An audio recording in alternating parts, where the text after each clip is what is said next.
This is the Ringer Gambling Show presented by FanDuel, and the NFL is officially back. So if you're going to be in it with FanDuel. They've got the goods, futures, live betting, SGPs, your away bets, all of it. The app's clean, it's fast, and yeah, when you win, you get paid instantly, which is nice because Sunday patience doesn't exist. So get your bets in, build something bold, and make every game feel bigger. Download the FanDuel app or head to FanDuel.com/gamblers to get started. The Ringer is committed to responsible gambling. Please visit rg-help.com to learn more about the resources and helplines available, and listen to the end of the episode for additional details. Must be 21 or older and present in select states, or 18 or older and present in DC, Kentucky, or Wyoming. If you have a gambling problem, call 1-800-GAMBLER or visit rg-help.com. Call 1-888-789-7777 or visit ccpg.org/chat in Connecticut. Paid endorsement. Danny Kelly. Hey, DK, how you doing, man? I'm doing excellent. How are you guys doing? We're doing great. Sorry we went late, Danny. We have a lot of important things to talk about. The tush push, no one's covering it. So, we had to give 10 minutes on it. No, I agree we had with to your get takes. through that. Yeah. Yeah, we got to let people know where we stand. I wanted to ask you this, Danny, before we get into all the many questions about fantasy and things like this. How, you're a Seahawks guy. You know the Seahawks very well, covered them for a long time. How strange is it for you to see, Pete Carroll, Geno Smith, see guys that are such Seahawks in the black and silver? Is that still strange for you? Oh, it's absolutely bizarre. There was a video where Pete Carroll was holding Geno's hand and kind of talking to him after a bad play last night, and I was just like, man, this is so surreal. They're all wearing different uniforms. It's like I dreamed when they were on the Seahawks together or something. But yeah, it's pretty bizarre. It is strange. At 74 years old, though, he's still sprinting down the sideline. So shout out to Pete Carroll. He is, I don't know what he is, but he's definitely not human. He's some sort of football alien. Let's talk fantasy football because there's a lot of good players, a lot of aliens out there that are getting people points. Let's do which player you were most right about first. What's a guy that you hung your hat on that so far looks good through 2 weeks? One guy that I had as a sleeper and kind of anti-narrative preseason narrative pick was Deebo Samuel with the Commanders. And that's looking pretty good so far. I kind of identified him after they traded away their starting running back, Brian Robinson, and then Dan Quinn was talking about, we're going to be kind of an unconventional offense. And, the way that they're utilizing Deebo, both in the run game and the screen game, he looks pretty good. Pretty explosive, not too fat, because the whole preseason narrative was Deebo. Yeah, he's a little chunky, he's husky, but that's actually good. I think that's kind of part of his game. Hold on, let me before you say what you went wrong with. Is this? You could take a lap for Deebo, but is this a good sell high moment? Or do you expect big Marcus Mariota Deebo hookups? I think it is an opportunity to sell high. I wouldn't blame you if you end up holding on to him, though, because, if Jaden is hurt for a while, they could utilize Deebo even more on the ground. I think obviously the big fear with Deebo is injuries. And so, if you want to cash out right now, I wouldn't blame you on that. But I do think he's going to have a huge role in this offense. Through 2 weeks, he leads the team in targets, catches, yards, and touchdowns. So, it's looking pretty good for him. I think they identified him as a guy that they wanted to use in their offense a lot, and so far that's playing out.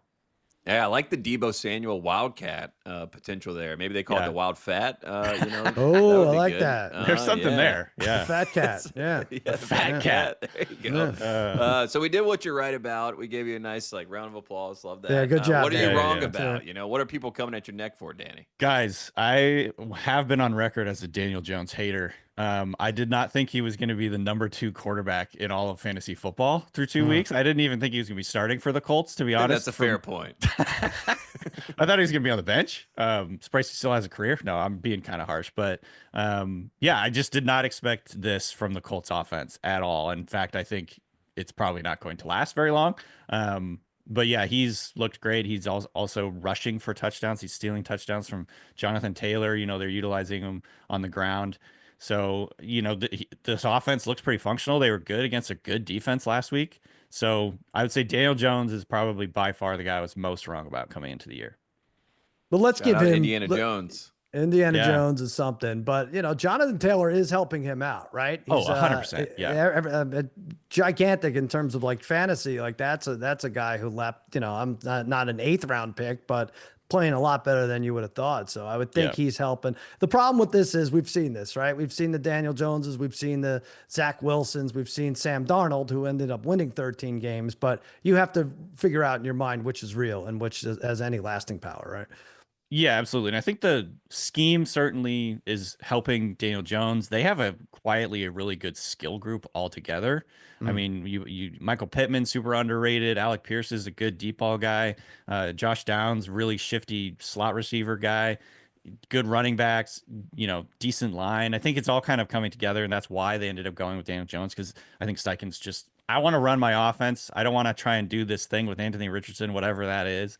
And through 2 weeks it's working, but I would tend to believe this is gonna kind of peter out as the year goes on. Yeah. And Steichen right now the favorite to win Coach of the Year, I mean, according to FanDuel. Yeah, and I kind of get it. We'll see if this lasts though. Yeah, he's got the owner on the sidelines taking notes. You Yeah. know, so everybody's on their P's and Q's at this point. That's Sal, an you want to unfair talk advantage. fantasy? That's an unfair advantage, I think, for Coach of the Year. It should be an asterisk by his odds if you got the owner, like plugging stuff into ChatGPT on the sidelines. I don't know. Sal, can you talk fantasy football? You're doing pretty well in the Ringer Fantasy League. Can I right? talk? That's why he brought you on, DK. Yeah, He wants to talk toot your fantasy. horn here, Sal. Could Danny talking? I don't know. We did this Ringer thing, and we Simmons got us together, and I'm 2-0 as far as I can tell. Team to Jer is human is the only team to score 300 points combined the first 2 weeks. Danny Kelly 1-1. Brickhouse Tate 0-2. Just to kiss Simmons' ass, I'm he just the drafted Drake drafter. May. I'm the GM. I hope it was worth it. Yeah, yeah. I'm just the GM. That never works.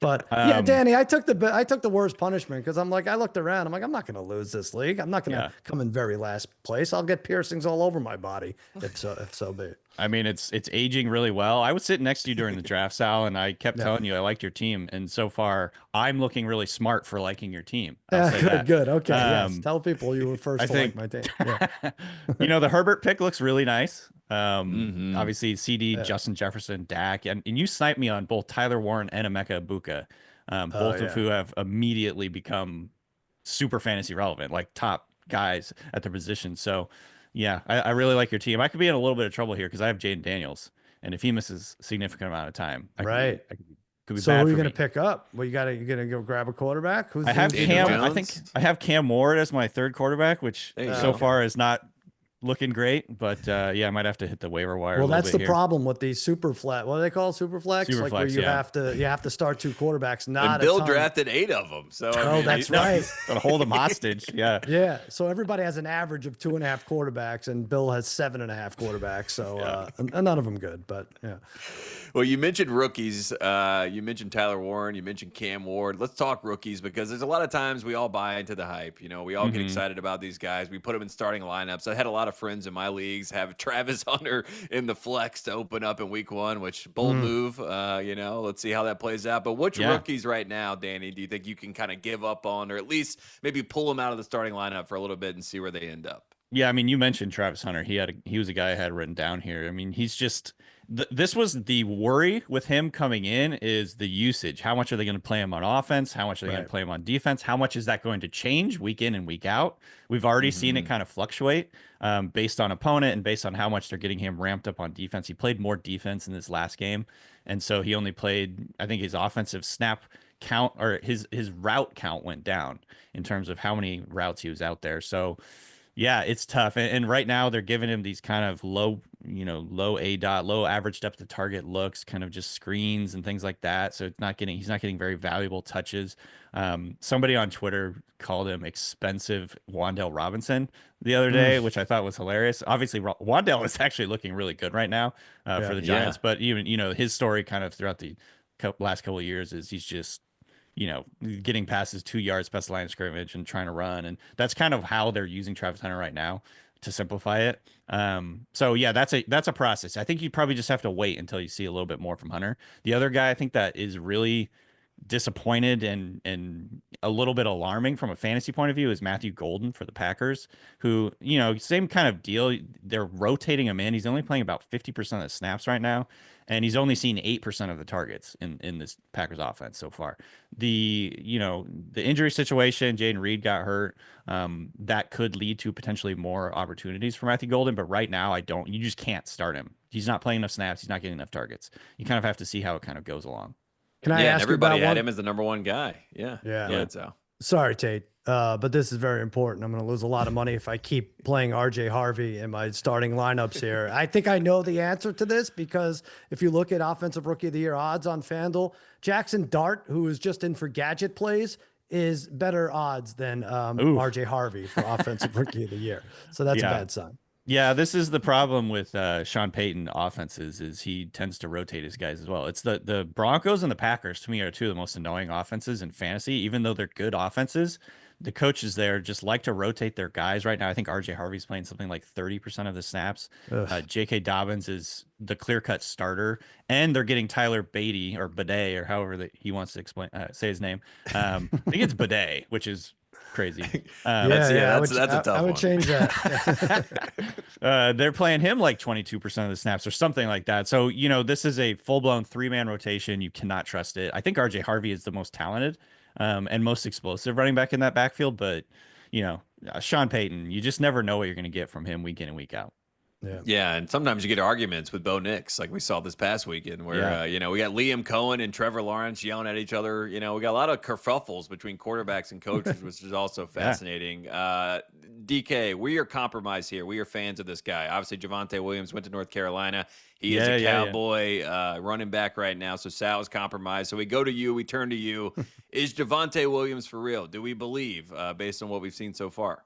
So yes, I think so. Generally speaking, he's the RB2 through 2 games. I don't think he's going to finish as the RB2 in fantasy through the whole season. However, I will say, and I loved him coming out. He's had some devastating injuries. I just mentioned a guy, J.K. Dobbins. Like him and J.K. Dobbins and Javonte Williams are two of this, to me, the most disappointing careers in terms of how they've turned out and the injury situations that they've had to go through. So, but the underlying metrics for Javonte Williams so far are pretty good. He's 9th in PFF rush grade, tied for 11th in broken tackles. He's averaging 4.5 yards per attempt or yards per carry, 3 yards after contact per attempt. So he's breaking tackles. He's creating on his own. He has 8 catches, which is 7th most among running backs. So the underlying metrics through 2 games, and sometimes that can be really misleading. Sometimes it kind of carries into the rest of the season.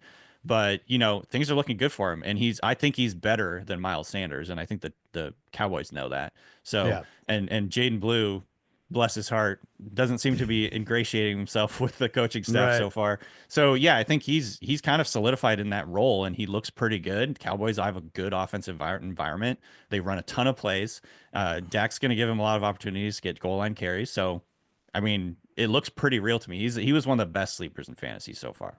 Definitely like what I've seen out of him. Yeah. I mean, it was like all the Broncos fans made fun of me when we signed them. Like, that's going to be the toughest 600 yards you'll ever have to watch for a running back. But no, it's obviously he's their guy and it's working out. And I do caution Cowboys fans. Tony Pollard does have more rushing yards than Javonte Williams by 1. But so let's not get too crazy.